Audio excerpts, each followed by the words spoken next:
Okay, so hello everyone. The camera just cut on. Cutting on my camera. Somebody's here. Hold on. Trying to rush me. Trying to force me. Real.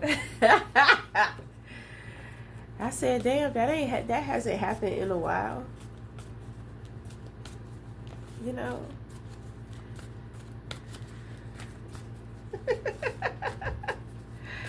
What are the messages for whomever it may concern?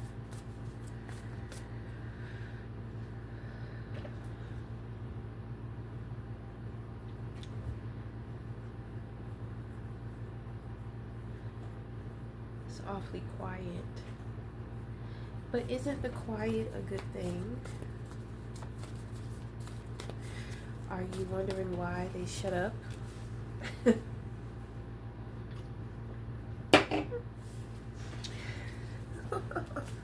I think that is the question.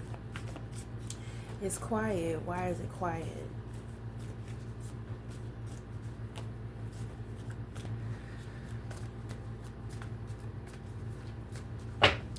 So it's kind of like a hunter.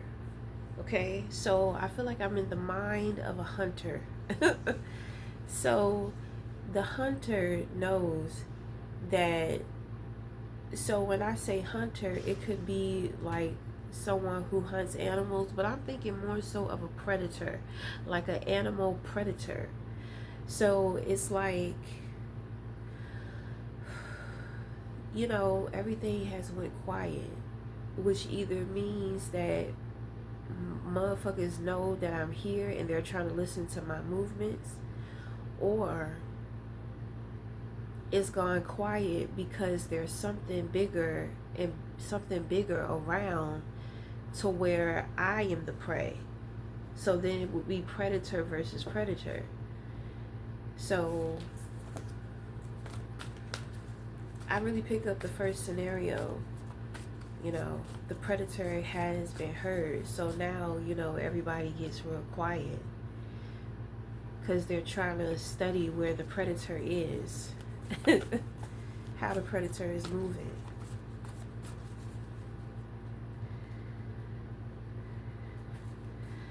Oh yeah, I feel somebody scared. I feel some shaking. I feel like people shaking. I saw some like cartoon knees. I saw some cartoon knees shaking.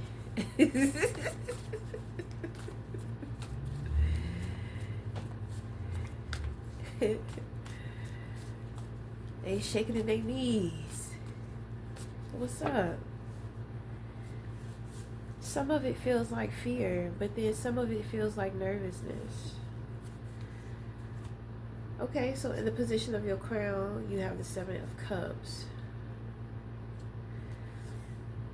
So there are different things that you are exploring at the time.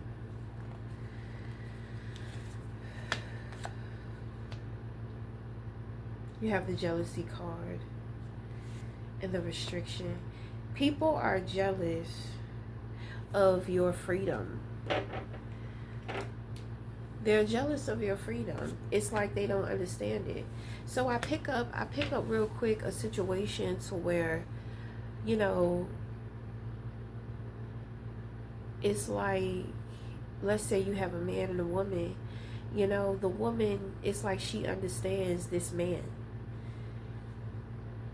She loves this man unconditionally. I think that he may deal with like other women, or he be, like whatever, dating, courting other women, whatever. So, people are like, why are you dealing with that person? Why are you messing with that person? Like, you could do better, you could have better, this and that. But this woman, I mean, she loves this person. She loves them unconditionally. So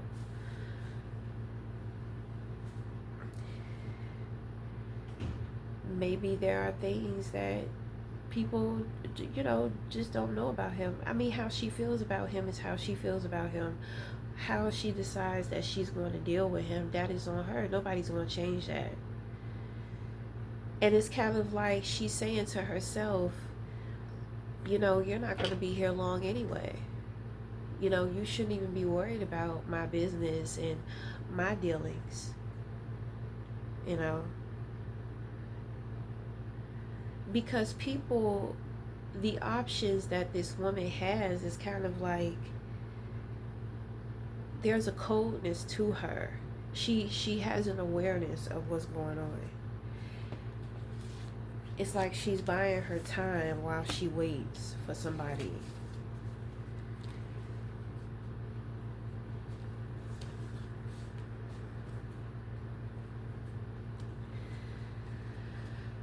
So you could be who we're talking about, or if you have questions about a woman or somebody and what they're up to, then you know, like what they're thinking, because you may even be confused. It's kind of like, I don't understand why she be, you know, like why you'll sit there and say you don't understand why she just don't move on, but you know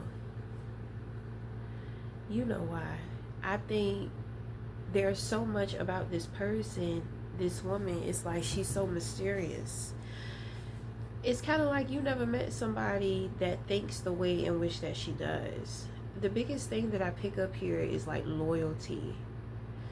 You know, it's like you there's a sense of loyalty that you get from her, that you feel with her.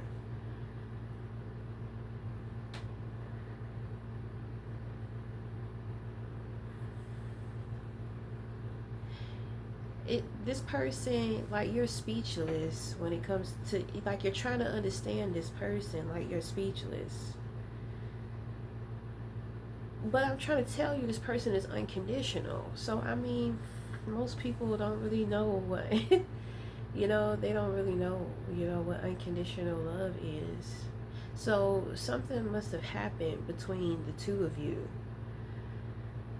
You know, you may be going through things, she may be going through things. So the timing is just not now. There's a situation to where you have to be patient, but at the same time, you have to let go. So that is the point of the distractions. That is a part of the manifestation with letting go. You know, what I've noticed too is that sometimes when we let go, we'll start to attract this person's shadows to us. The shadows are just a distraction, but there's something here where you got to get to know that person demons.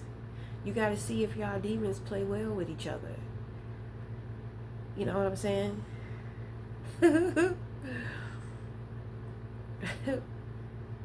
So let's say this has to do with dating, right? So you're getting attention from women. They are different shadow aspects of this woman. Okay. So you know, it's like these individuals are like 20% of her shadow. You're not going to meet the whole of her shadow until the two of you come together. You see what I'm saying? So you are experiencing her emotionally through other individuals that you are temporarily entertaining. It could be vice versa. You could be a woman and this is what a man is going through. You're a man and this is what a woman is going through. If it's a girl situation, guy situation, you know what I'm saying. So is it raining?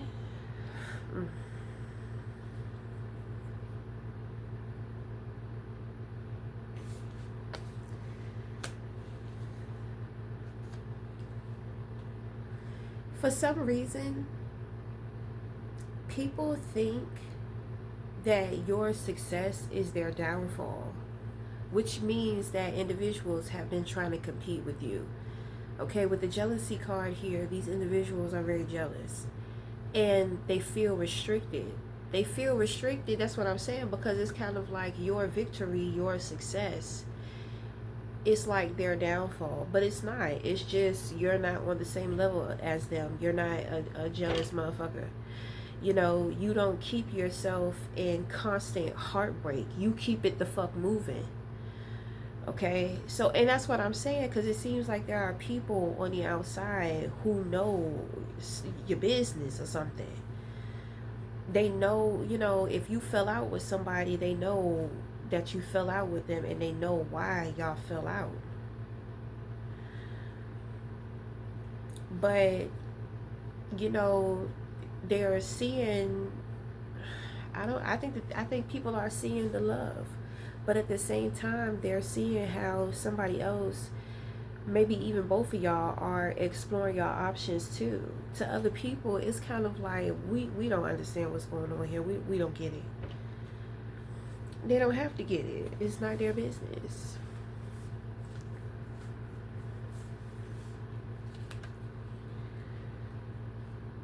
It's like, you know where you're supposed to be, but you know that it's not the time.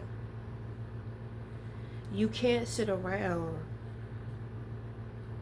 thinking about where you want to be, because then emotionally you start brewing emotions of discontentment. And I'm pretty sure at times you feel that way, you get that way, you know, but you know that you cannot allow that to control you.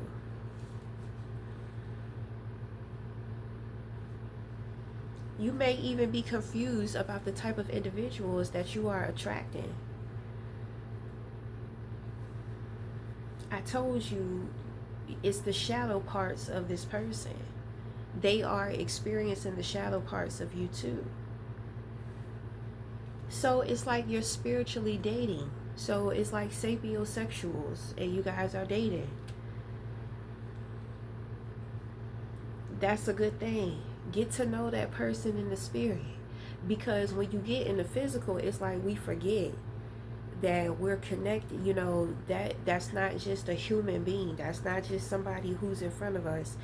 That is somebody, you know, there's another part to them that you must get to know, because there's nothing worse than being with somebody and they're jealous of you or in a secret competition with you.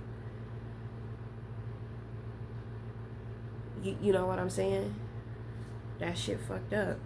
My thing is, I feel like the two of you already know that, but I think people on the outside are secretly dealing with that in their relationship, and that is what triggers their jealousy. Because whatever you have going on, it represents like emotional stability. That's what I'm picking up.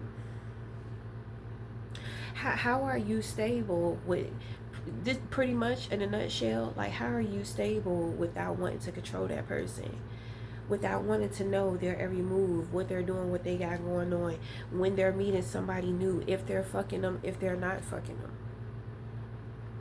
It's a sense of freedom, you know. When you find freedom within, then I mean, it reflects in your relationships. Then on top of that, people really don't know what you have going on in your relationship. You know, I know a lot of people, you know, I've been meeting a lot of individuals to where a lot of people are in the same situation like me and my son's father. They living together, but they're raising the children or a child. You know, they're just living their life. You know, you can tell that they're not together like that, but they don't seem miserable. They're not miserable, but you can tell that there's no romance or no romantic love there neither. It's like a partnership. So I mean, motherfuckers don't understand partnership. They don't understand. It's like they don't know what it looks like. They don't really know what it is, or something like that. But here you are, and you stand you stand up in front of individuals, you know that they hate and you know that they jealous. You know they gonna be triggered. You know, it's like, well, I don't have anything to do with that. You're gonna be you regardless.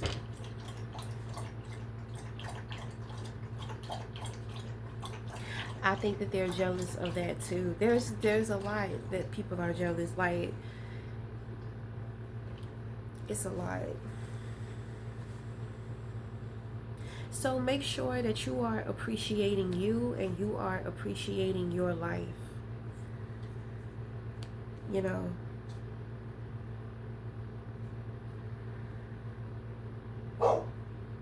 Make sure that you are displaying gratitude.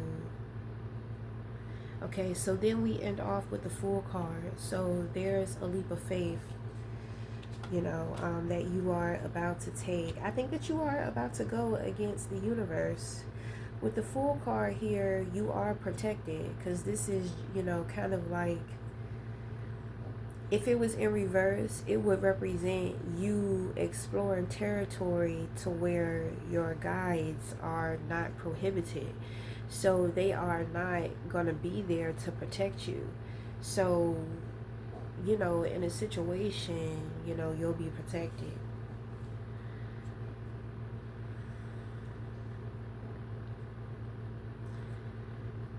This is not anything forceful. It's bravery. You got boldness and bravery. So that is the intention that you're leading with. I feel like the universe rewards us when we do stuff like that. Sometimes people call it rebellious or going against the grain. But God wants you to understand that you are a god and a goddess too. And gods and goddesses make shit happen. Rather it takes time or rather it's instant. They're making shit happen.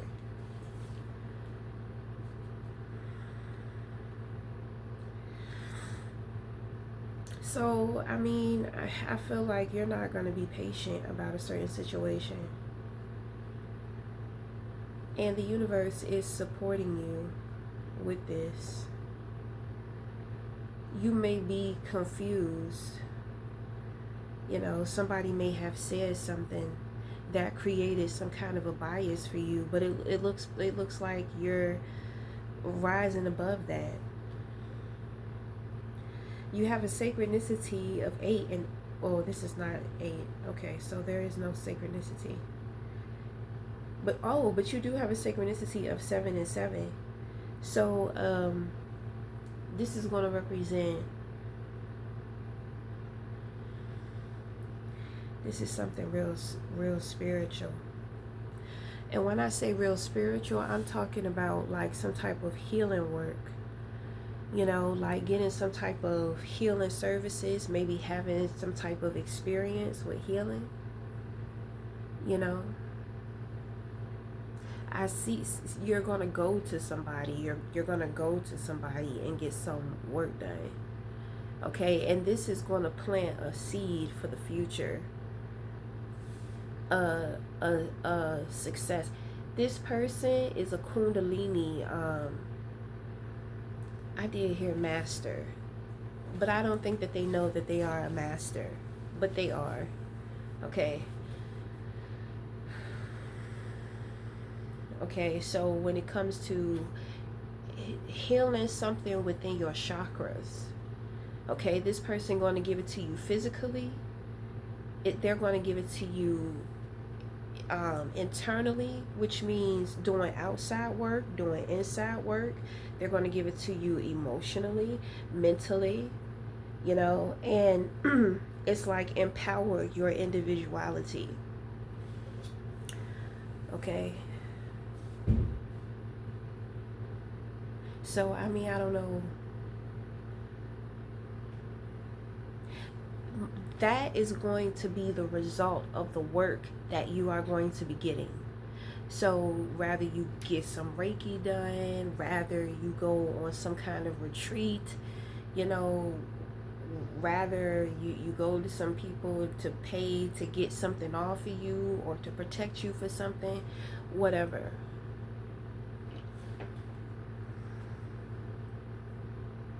I see a beach though.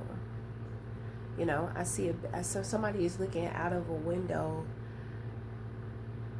and the beach is right there. So I mean, it could be a vacation.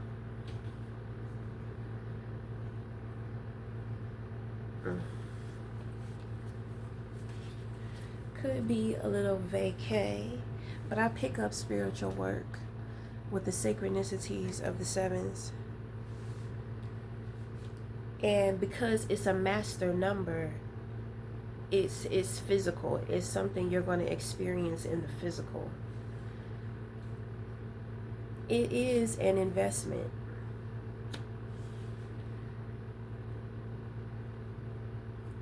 I mean, I don't pick up it's a big investment, but it's an investment. Meaning that you have to invest more than money into this situation. You have to invest your effort, your time. So that's why I picked up like some type of healing work, like somebody needs some, like they need some days to work on you. Maybe it could be some type of counseling, you know.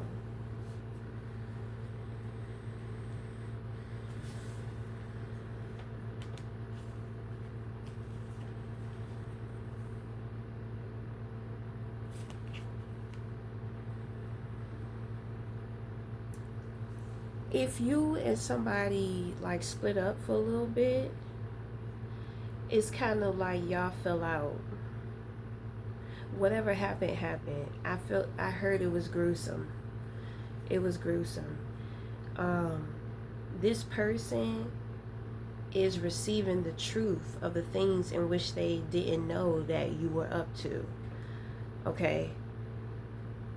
But I mean, they got the Sun and then the Page of Cups. So their approach to this situation is kind of like, well, did you learn your lesson? Do you understand like how I feel about you? It's like a lot of questions, like, you know, you were doing all of this, you were acting out, you were being crazy, you was throwing that magic, you was doing all type of shit. You really took somebody through a lot of stuff.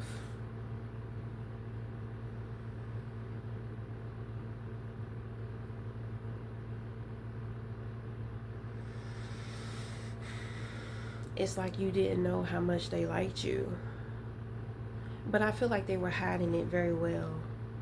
I don't think that they were being mean to you, but I think you were being mean to them. So, you know, if you were a man, you weren't a man to where you be mean to women that you like, like the schoolboys used to do. So that was your inner child. So your inner child speaks to this person. this, your inner child speaks to this person. So this person has an understanding as to how to deal with you. You know, you're sensitive and you're a little fragile. You don't wanna like somebody and they say that they like you. If they say that they like you, you don't want any hint that they don't like you or that they don't want. I pick up you don't ever want to feel like they don't want you. After everything that has happened, you got to let that shit go. You got to let that shit go. That shit has already been proven to you. So you need to go ahead and free yourself. You understand what I'm saying?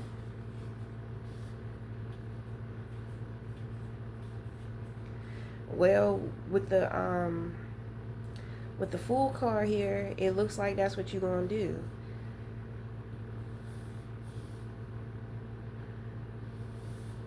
There's something extreme about you. You know, I met this guy in LA. you know, I had came out there trying to start my life over, and I used up all my money, so I ended up being homeless on the streets.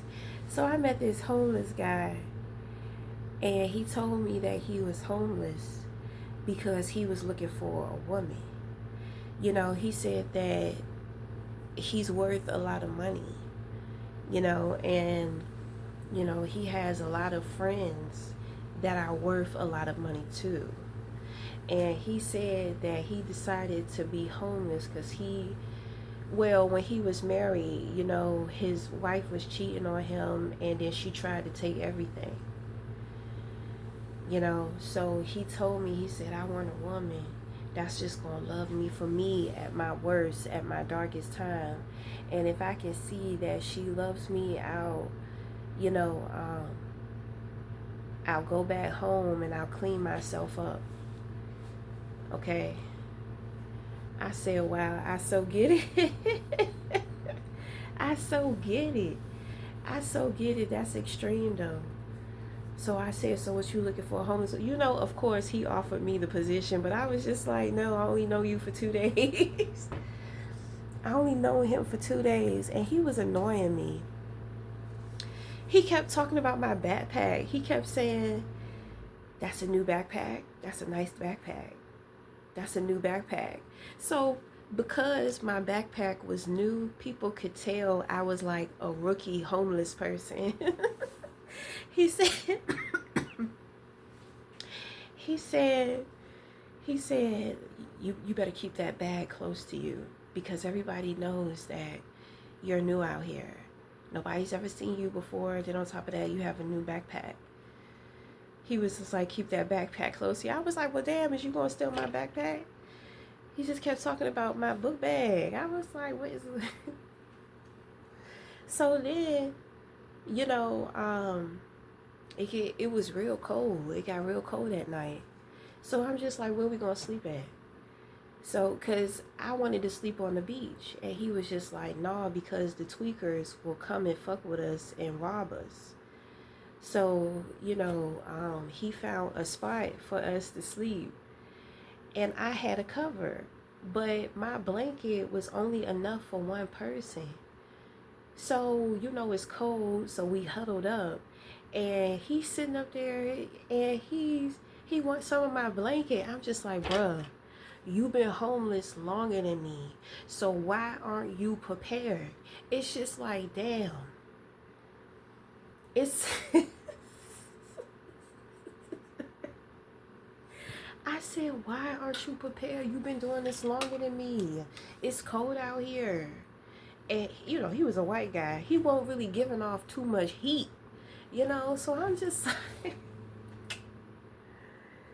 I'm like, nigga, you know, like, I gotta give him my blanket, though. I gotta share my little blanket.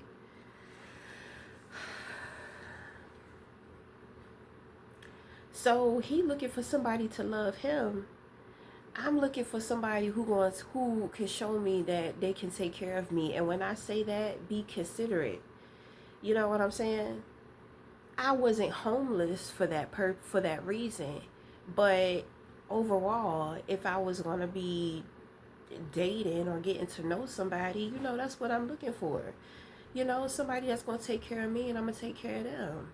But it's just like, damn, like I'm taking care of him.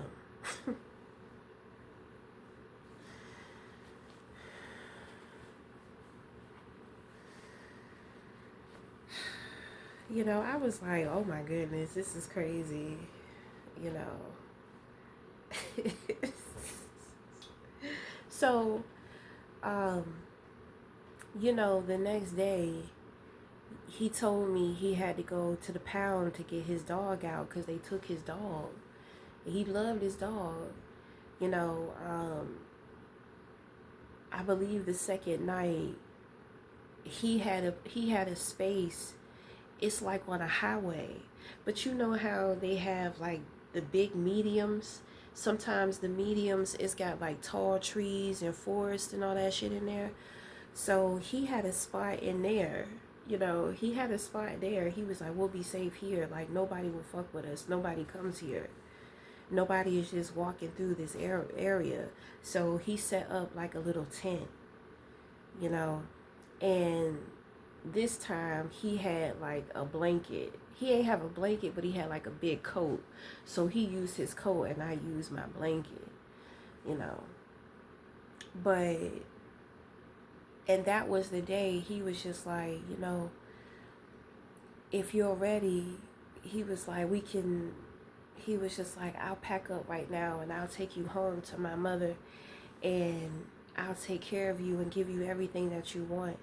I was just like, I don't know you, you know, like, I ain't tell him this, but I was just like, you've been annoying the shit out of me ever since I met you. Like, no. No, because if I get with you, you're going to take care of me financially. But you're seeing that you can't even take care of me by being thoughtful. You know what I'm saying? Like, it's hard to find somebody who cares about your mind, your heart, you know, who wants to help you, support you with your body, and who encourages and uplifts your spirits. You know, somebody who is encouraging and who is inspirational. You know, it's hard to find that. I knew what I was looking for, and you know, I wasn't looking for that. I was trying to run away from my baby daddy because I'm just like, I deal with his unthoughtfulness, but he's providing. You know, you're the same way, but you're not providing, you know. In this situation, he didn't have to be, but it's kind of like just kind of the lack within him. I was just like, no, I can see it, you know. You would be compensating a lot for money. You know, during that time, I was really looking for, you know, I wasn't looking. You know, I went out there to start my life over, but shit, you know, I attract people. So it's kind of like, it's the inevitable that somebody ain't gonna try to holler at me. So if they try to holler at me, I already know what I'm looking for. You know, regardless of my position or my situation, because men don't really care about your damn accomplishments. You know, a lot of the times if they do, it's because, you know, they want a trophy. You know, they're not really looking for, you know, something for, you know, they're not really looking for, you know, someone to love, you know, because I'm going to tell you, men don't be caring about that. Some men do because, well, they want to be able to use you. They want you to be able to make it easy for them. You know, they don't want you to hold them accountable. They don't, you know, they don't want you to, it's kind of like, well, you want to be like a man, think like a man, act like a man, then okay. You know. But it's nice for a woman to have, you know, be in touch with her masculinity. Because then that way she will know and understand how to deal with men. Period. You know, she knows how to conduct and behave, you know, when she is around men. So, I don't even know why I said all that. But yeah, I don't even know why I told the story. I just feel like somebody is just worried. It's like they're worried. You know, do they just want to use me? Do they really love me? Like, blah, blah, something like that. You know what I mean? I can relate to that, you know, because I be, you know, because I be real iffy about men because men want help, you know. When a man, I've noticed, because my ex was like this, when a man wants help, and I know he's not like every man, but I'm just saying, I can only go off of my experiences. You know, he wanted help. When a man wants help, he don't really care about you. He don't love you, and he can detach from you. You know what I'm saying? So it's kind of like he has you around for reasons. And the reason is not because he loves you or he is in love with you. It's like he has a agenda or a motive, or maybe he has a vision and you contribute to his vision. So it's kind of like partnership, or it's kind of like, like using you for a come up. Or because he always used to tell me, I want a well polished life. You've been through a lot of stuff, but you don't look like anything that you've been through. You know what I'm saying? I'm just like, I want a life that feels good. I want a real life. I was younger. We were young. I didn't want no fucking polished life. Like, nigga, what you talking about? What is that? That shit sound fake as hell. So, I don't even know why I went into all of that anymore. But my thing is that there are people to where, they want the outside image and they want their outside world to be seen a certain way and viewed. If that's what you want, then that is what you want.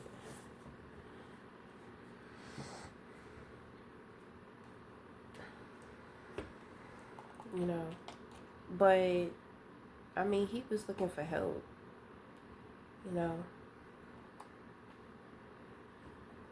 I was like, you really don't really love me. You feel like you love me, but you really don't know what love is.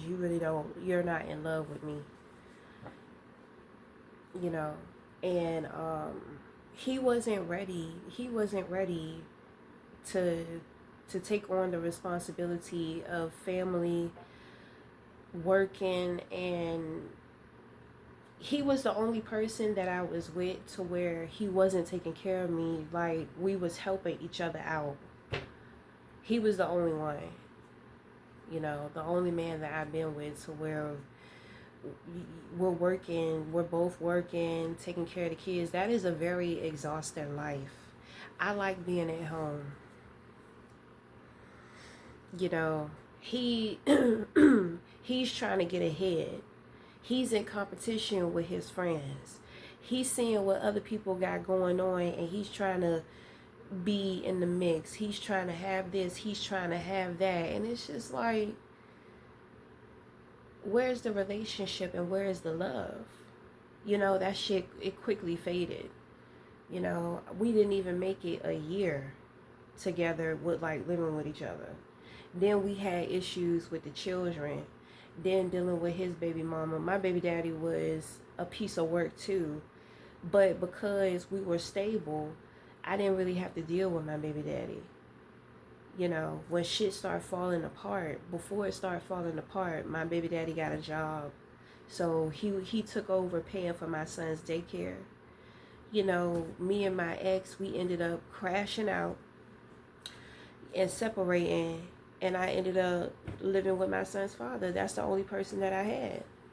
And that's the only person that I knew that I could be with to really support me with my son, because that's his son too. And of course, he welcomed us in. He made it hell for me for a long time. But shit, I mean, we got over it. I'm going to tell you, I rebuilt and reconstructed this whole relationship. Because I'm going to tell you, if I didn't set my boundaries, if I didn't put my foot down, if I don't make certain things clear with him, because when we were together, he was real possessive and controlling. He ain't want me around nobody. But at the same time, it's kind of like, whenever it was peaceful between us, it's kind of like he needed to create some type of drama. He's like the woman in the relationship. He do a lot of fussing. He do a lot of feminine things. You know what I'm saying? And I'm just like, damn, we can't even be together and be in here and just have a peaceful life. You always got to start some shit. So I started running out of the house, hanging out with my sisters and her friends. I'm just like, you're not about to keep me in the house and have me miserable. You know, so I would have a lot of issues with that. Where are you going wearing that? Where you going looking like that? You know what I'm saying? I couldn't even walk to the store. And we were so, because I was in love with him, we were so intertwined. You know, I had been messing around on him, and I had to call the dude from the payphone from the store around the corner. You know, I called that dude on the payphone like 5 minutes later. He walking up on me on the payphone. Why you using the payphone when you got a cell phone? Who the fuck you talking to? Right, you see?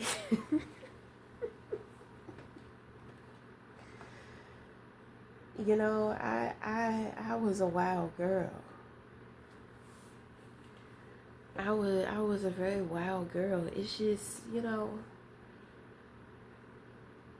it would be a beautiful thing.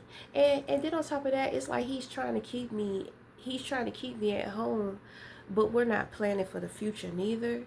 You know what I'm saying? Like, we're not doing nothing.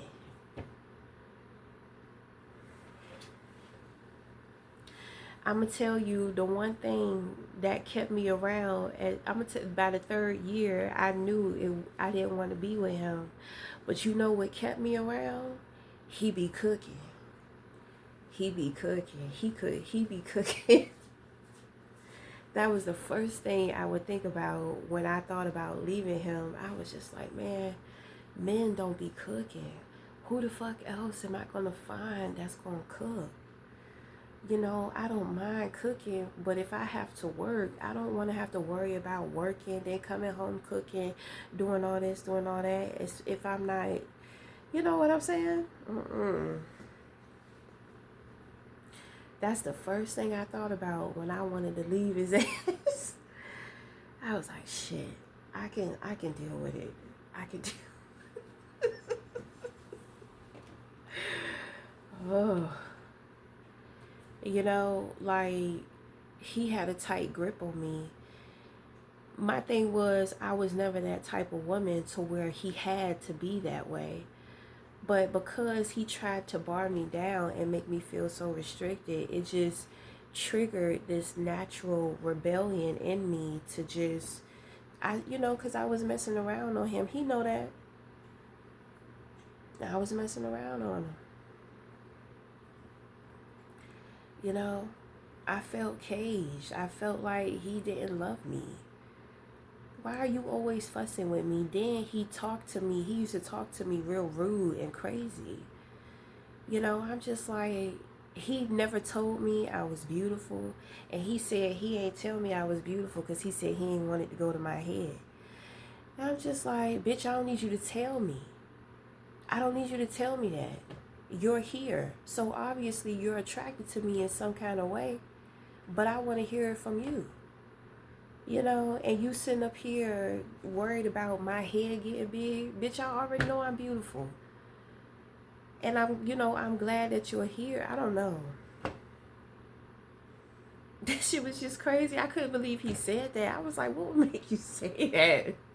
Why are you thinking like that? When you don't want your woman to feel good about herself. You see, and that's what I'm saying. It's just, it was so rude, so cutting. He would cut me down. You know, the times that I moved out and stayed with individuals that I was working with sometimes, you know, he would catch me with guys too. He'd be like, you stupid bitch. He'd be like, you stupid bitch. You out here doing this, and that. This is around the time to where this was the early years of our son. You know, he caught me with a guy. When that guy went to the trunk, he calmed down. He took the baby, he took our son and just got in the car. I had to go to work. And me and the guy worked together, but he won't work it. I was working the overnight shift, you know. So he came over to see me before I went to work, and the guy liked kids. He liked children, And I mean, but I had already told him, I was just like, I can't do or go anywhere without my son. So if I choose to go somewhere or be around somebody, I need to make sure that the dude is good for my son. Now, this guy had 2 daughters. He loved his daughters. He loved his daughters. So he loved children. So I felt comfortable with being around him. So I told his dad, I said, come get him because I got to go to work. So I had my son in his car seat in the guy's car. So when his dad pulled up, I could just take him out, put him in his car, put the bag in, and the guy could take me to work because at this time I didn't have a car, you know. And when my baby daddy dropped our son off, he dropped him off in the car seat. So I had the son in the car. So he's just like, you got that nigga around my son, this isn't that. He's like, you stupid bitch. I remember one time I ain't come home. And see, he be trying to use my son. He be like, what kind of mother don't come home? What kind of mother don't come home to her child and all this type of stuff? I was like, you act like you not his father and you're not the second safest place for him to be. Like, stop the manipulation. At this time, he thought I was with a man, but I had took a trip to Richmond to go see my sisters. You know what I'm saying? So he really won't get in under my skin.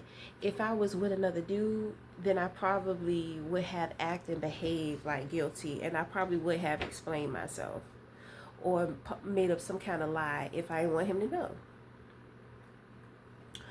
So, we got history. I've been a wild girl. I've been a wild girl. But it's kind of like he was trying to cage me up like I was some kind of animal.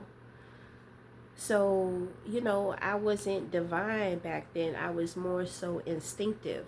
So how does an animal act and behave when they feel as if they're being caged? It's like a loose dog out here, on the streets, like a dog in heat. We were having issues in the sexual department. I was a young woman. I had never had an orgasm, and I knew that he was not gonna give me one. And I became very depressed because as a woman, I want to be able to experience an orgasm. Understand, we're both young here. He's not a whore, I'm not a whore, so we really didn't have too much experience. Then on top of that, it's hard for me to connect to him emotionally because he's always like verbally abusing me and cutting me down and just making me feel some kind of way, like not uplifting at all. He's very negative, so I'm craving to meet a man who talks to me with respect and who's good to me and who's nice to me and who can give me that orgasm. I chase that fucking orgasm. That's when I was messing around on him a lot. I was trying to find that orgasm. He just, he didn't know how to make me orgasm through penetration. He would eat my pussy and I loved it, but at the same time, emotionally, mentally, I checked out. So he could do whatever he wanted to me. It wasn't satisfying. I wanted to experience what it was like coming from penetration. I wanted to experience what it was like to female ejaculate, like squirt. I wanted to figure out how to do that. A lot of stuff about my body I figured out how to do myself later on in life. But I wanted to experience an orgasm through penetration. And I did. And all I needed was that one time. And after that one time,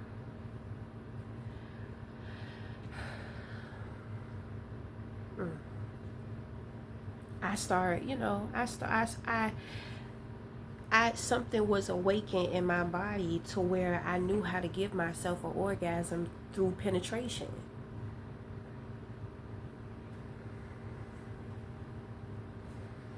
I know it sounds selfish, But it's just like I would never get to explore me with being with him like that, you know. But now we're in this situation. It's time has went by. We've been through a lot of things. We've had many conversations. So, you know, if I can walk, bitch, it's so good. I walk out this house, I grab them keys, get in the car, and go. He don't call, where you going, where my car at, this and that. He'll text me, are you okay? Are you good? Yeah, thank you. I can go out and take a walk. I don't have to worry about him calling me like, where you going? What you doing? Blah, blah, blah. I tell him about everybody new that I meet. When I used to have people come through, pick me up, and we used to hang out, I used to text him where I am. I used to text him where I'm going. You need to know in case somebody try to do something to me. You knew where my last location was or whatever.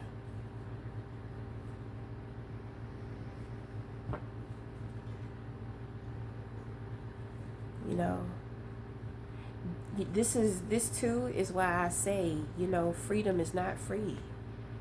It's like you gotta work for that shit. You gotta fight for it. You gotta put your foot down. And I'm not much value to him because he can't control me, but he benefits in other ways from me. So it balances out things. You know, and the other things that he gets from me, I clean up, you know, I cook when he's not in the kitchen. You know, he don't have to worry too much about our son, and you know, he can focus on what he's trying to do. Anytime he wants to study for credentials, you know, we got a system. I support him. Like, I take on majority a lot of things. He don't have to worry about a lot of shit. I have the bulk of the responsibilities. Then on top of that, I'm trying to get myself together. I'm trying to have something for me. I'm trying to make sure I'm good, I'm taken care of too, while having to hold down the household mentally, emotionally, spiritually, physically, while all he think about is work all goddamn day and money and how he can advance within his career. I mean, shit, if that's his life, if that's what he wants to do, shit. When the work day is over, he go in his bathroom and he chilling for the night. He in there drinking his beers, enjoying the rest of his night.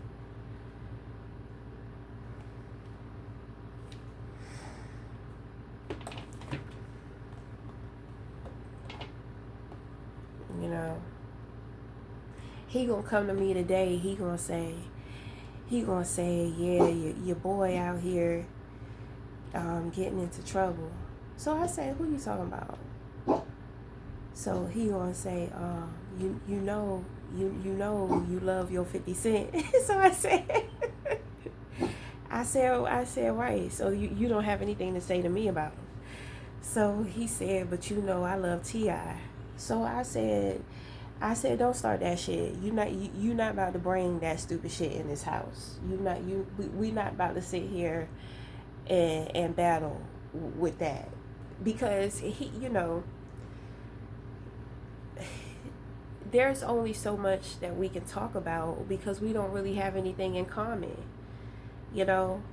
So, you know, I have no idea what's going on. Certain shit pop up on my feed. Half of the time, I don't even believe it.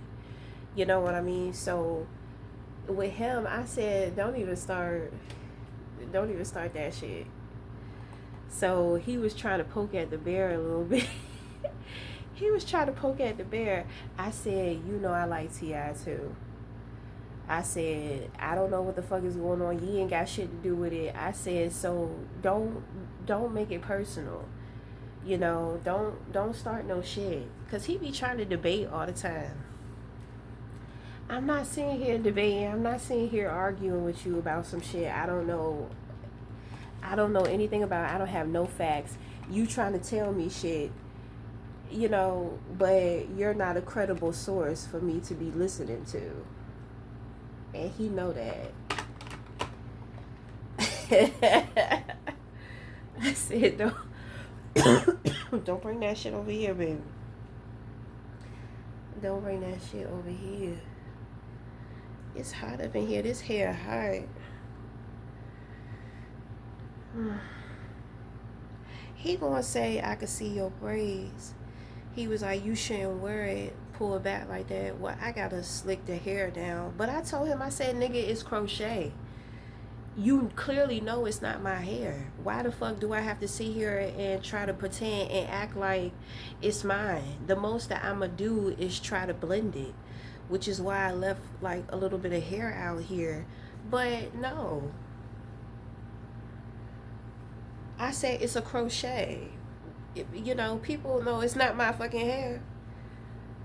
They don't know how I installed it, but when they see it, then they gonna know it's a crochet. Like, I don't know. I'm not going through the most with trying to make some fake shit look natural.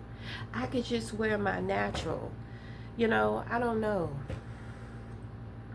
That shit irritated me, when that shit irritated me. I was just like, but it's fake and it's a crochet. It's clear to see, it's obvious to see. It's okay. But anyway, I thought that I would just share some things. Okay.